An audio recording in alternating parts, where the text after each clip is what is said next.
विद्युत क्षेत्र का इलेक्ट्रोस्टैटिक का तीसरा टॉपिक खत्म किए, विद्युत क्षेत्र और विद्युत विभव।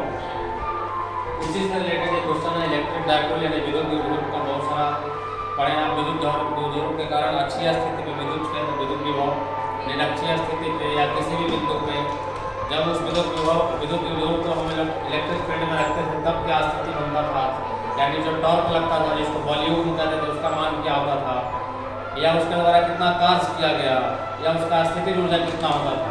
इस तरह के बहुत सारे एक्सप्रेशन ड्राइव किए चैप्टर में। उसी से रिलेटेड न्यूमेरिकल्स है, यानी उसी पर आधारित पुलिस ऑफ फार्मूला पर आधारित ये क्वेश्चन चारों लिखा हुआ है यहाँ पे। ये चारों को सॉल्व करते हैं, आप ध्यान से देखिए। इसके बाद और भी अच्छे अच्छे क्वेश्चन हैं। सबसे पहला है कि यदि 4 कूलम और -4 कूलम माइक्रो कूलम है, -4 माइक्रो कूलम और 4 माइक्रो कूलम के दो आवेश 3 सेंटीमीटर की दूरी पर रखे हैं, दूसरे से 3 सेंटीमीटर बहुत क्लोज होता है, तो विद्युत द्विध्रुव आघूर्ण का मान ज्ञात करें। ऐसे दोनों आवेश बराबर है, खाली एक प्लस एक माइनस है, तो विद्युत द्विध्रुव बन गया और दोनों एक दूसरे से 3 सेंटीमीटर पे है। मान लीजिए ऐसे है, यहाँ पे है -4 माइक्रो कूलम और यहाँ पे +4 माइक्रो कूलम, और ये दूरी जिसको 12 बोलते थे, तो ये 12 बराबर है 3 सेंटीमीटर। और हमको बताना है कि उसका आघूर्ण क्या होगा, द्विध्रुव आघूर्ण जिसको P से सूचित करते हैं। ये हमेशा माइनस से प्लस की तरफ होता था। इसी P का मान हमको यहाँ पर ज्ञात करना है, तो P बराबर फॉर्मूला क्या है, Q × 2L। Q मतलब आवेश, तो यही है आवेश, दोनों में से किसी एक आवेश का मान ले लेना, साइन के साथ नहीं, साइन को हटा कर। तो आवेश है 4 माइक्रो कूलम और इनको में 2L का मान है 3 सेंटीमीटर, लेकिन सेंटीमीटर नहीं होना चाहिए, मीटर में होना चाहिए। और ये माइक्रो का मतलब क्या होता है, 10 के पावर -6, और ये सेंटीमीटर को मीटर में बदलेंगे तो कितना डिवाइड करना पड़ेगा, 100 से। तो 3/100 मतलब 3 गुणे 100 का यदि ऊपर भेजे तो 10 के पावर -2। चलिए, तो 4 3 हो गया 12 और 10 के पावर -6 और -2 10 के पावर -8। और इसका मात्रक क्या होता है, P का, Q का होगा कूलम और दूरी का मीटर यानी कूलम मीटर, इतना कूलम मीटर। ये इसका आंसर हो गया। क्लियर है। दूसरा देखिए, किसी विद्युत क्षेत्र में ये है दूसरा कि 4 न्यूटन पर कूलम के विद्युत क्षेत्र में, ये विद्युत क्षेत्र का मान दिया हुआ है, मतलब ये E दिया हुआ है, E बराबर 4 न्यूटन पर कूलम।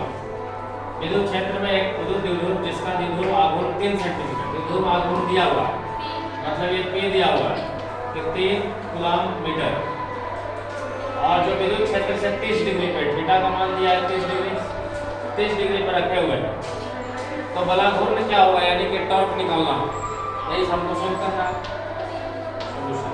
तो हमको टॉर्क चाहिए, टॉर्क का फॉर्मूला क्या था, P sin थीटा।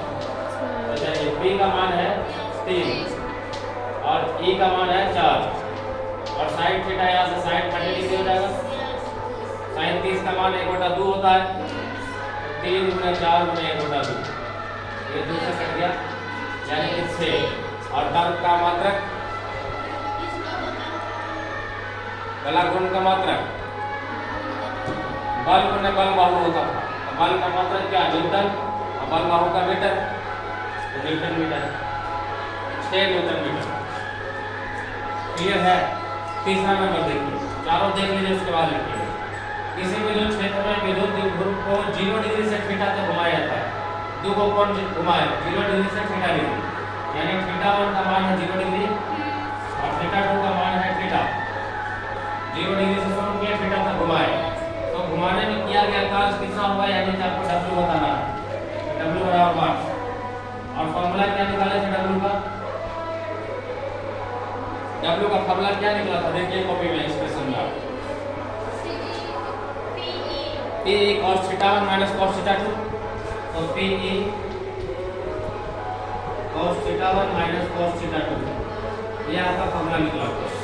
अब इसी में हम लोग वैल्यू सब्स्टिट्यूट करते हैं। Pe θ1 देगा कितना, 0 डिग्री, cos 0 डिग्री - cos θ2 देगा थीटा, तो cos 0 का माइनस कितना होगा, 1 होगा, cos 0 का 1 हो गया, तो 1 - cos θ यानी इक्वल टू आ गया, इधर में लिख देते हैं W बराबर Pe × 1 - cos θ। ये आपका आंसर हो गया। यानी 0 डिग्री से यदि थीटा तक घुमा रहे हैं W बराबर P into 1 minus cos theta. Clear है? चौथा देखिए, सेम क्वेश्चन है। ये कह रहा है कि 3 न्यूटन पर कूलम्ब पे एक समान विद्युत क्षेत्र है। यहाँ विद्युत क्षेत्र का मान दे दिया है, E का मान दिया हुआ है। एक विद्युत द्विध्रुव को जिसका आघूर्ण दिया हुआ है 5 कूलम्ब मीटर, तो आघूर्ण भी दिया हुआ है, P भी दिया हुआ है। 90 डिग्री से 0 डिग्री तक घुमाया, θ1 θ2 दोनों दिया हुआ है। तो बताइए कि कितना कार्य करना पड़ा, यानी कि डायरेक्ट आपको वर्क निकालना है। वर्क का formula PE cos θ1 minus cos θ2 है ना, फार्मूला है।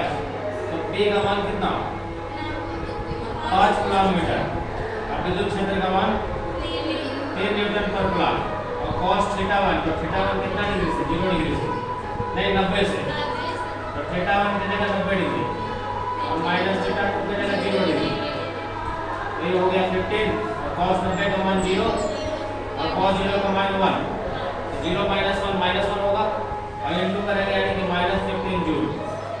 -15 जूल ये बता रहा है कि 15 जूल का काम करना पड़ा, और माइनस साइन ये बता रहा है कि जिधर बल आघूर्ण लग रहा था उसके उल्टा दिशा में काम है। ठीक है।